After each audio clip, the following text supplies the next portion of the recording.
Viimeisessä vaihdossa Jukolan 7-osuuksisen viestin voitossa oli vahvimmin kiinni SK Pohjantähti, joka edelleen keikkui kärkipaikalla.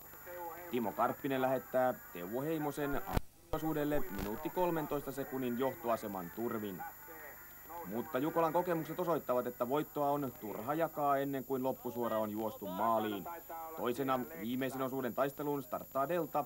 Miika Hernelahti tuo ja Jani Lakanen lähtee kapuamaan maastoon. Kokonaisuudessaan kärki oli alkanut tiivistyä. Kolmantena paras norjalaisjoukkue Nydalens ero kärkeen 2 minuuttia ja sitten ruotsalaiset Leksands ja IK Haakkarspoikkarna 3 minuuttia kärjestä. Kuudentena vuoroaan odottaa Pekkelaaketin Björnar Wallstad. Norjalainen suunnistaa ensimmäisen rastille 3.04 SK Pohjantähden jälkeen. Ja heti perään Tampereen Pyrinnön Jarmo Puttonen. Tätä kaksikkoa takaa ajaa puolestaan Kalevan Rastin Simo Martomaa. Joten jännitystä riittää ankkuriosuudelle. Janne Salmi saa odotella vielä 5 minuuttia Kalevan Rastin jälkeen. Ja sitten Mikko Hölsö tuo Turun suunnistajien viestin 6. osuudelta. Mutta Salmen ero kärkeen on venähtänyt jo reiluun 10 minuuttiin, kuten hän jo aiemmin uumoilikin. Näistä asetelmista ei voitosta taistella.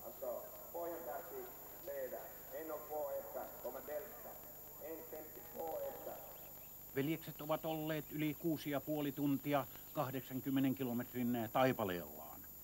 14,5 kilometrin ankkuriosuuden 7. rasti maaston ehkä parhaassa osassa. Pohjantähti ja Teuvo Heimonen pitävät edelleen kärkipaikkaa. Heimosella on tältäkin kaudelta hyviä näyttöjä SM pitkien matkojen hopeaa Rautjärveltä toukokuussa. Silloin hän tosi joutui viime kilometreillä alistumaan Janne Salmen hirvettävässä puristuksessa. Nyt muut ovat kyllä lähellä, mutta eivät aivan näkötuntumassa. Deltan Joni Lakanen, 2 vuotta sitten Suomen mestaruuden ensimmäisenä aikuisvuonnaan voittanut suurlupaus, on edelleen toisena. Eroa Heimoseen 35 sekuntia.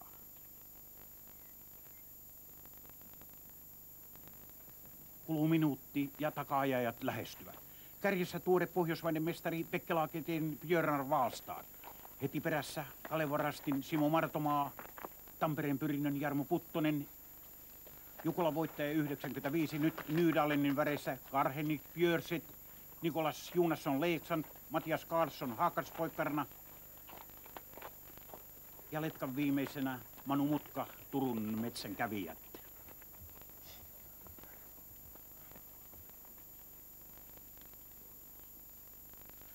Turun suunnistajat ja maailmanmestari Janne Salmi. Hän on 9 minuuttia johtavasta Pohjantähdestä. Maaliin enää 2 kilometriä. Björn Wallstad, kaksinkertainen MM-pronssimies pikamatkoilta, on siirtynyt kärkipaikalle. Näkötuntumassa tulevat kuitenkin Kalevan Rastin Simo Martomaa ja Tampereen Pyrinnön Jarmo Puttonen. Kolmikolla eroa vajaat 15 sekuntia. Sitten 40 sekuntia ja rastille tulevat Deltan Jani Lakanen ja perässä Pohjantähden Teuvo Heimonen. Kärkikolmikko ja ennen kaikkea Pekkelaaketin Wallstad on kuitenkin tavoittamattomissa.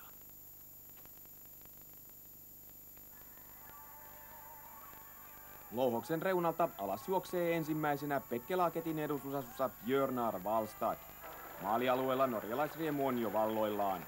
Pekkelaaket kirkastaa viimevuotisen kakkostilansa ykköseksi joukkueilla Alain Berger, Jostain Mue, Johan Ivarsson, Ju Engdahl, Jörgen Rostrup, Holger Johansen ja Björnar Wallstad. Wallstad on pitänyt suomalaisjoukkueet SK Pohjantähden ja Deltan takanaan.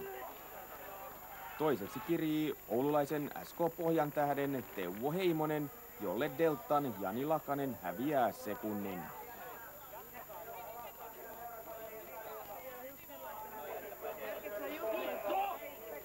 Neljäntenä Tampereen Pyrinnön Jarmo Puttonen. Viidentenä maaliviitoitusta juoksee Kalevan Rasti. Tällä kertaa parhaana ruotsalaisjoukkueena 6. yltää IK Haakkarspoikkarna, joilla ero voittajiin 2 minuuttia 21 sekuntia. Kaaston oli ankkurina ja joukkueessa tänään Matti Envall, Klas Kaaston, Håkan Öhlund, Mats Grant.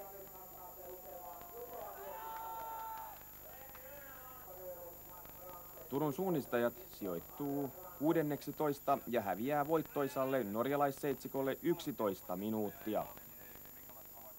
Ankkuri Janne Salmi ja turkulaiset odottivat varmasti parempaa kokonaistulosta. Viime vuonna sijoitus oli 4. Kahdesti voittajana maaliin on juossut Salmi, joten hän kyllä tuntee kokemuksesta ankkuriosuuden paineet, kun taistellaan voitosta. Ei siellä helppoa juosta kärjessä ja taistella voitosta, et helposti siinä tulee pieniä virheitä, ajatus karkailee ja muuta. Ja takaa-ajaja osa aina vähän helpompi, että kärjessä yksin mennessä niin se ei ole kyllä mitään herkkua, että siellä joutuu koko ajan takopäähän, että pysyy keskittyminen kasassa eikä tee virheitä.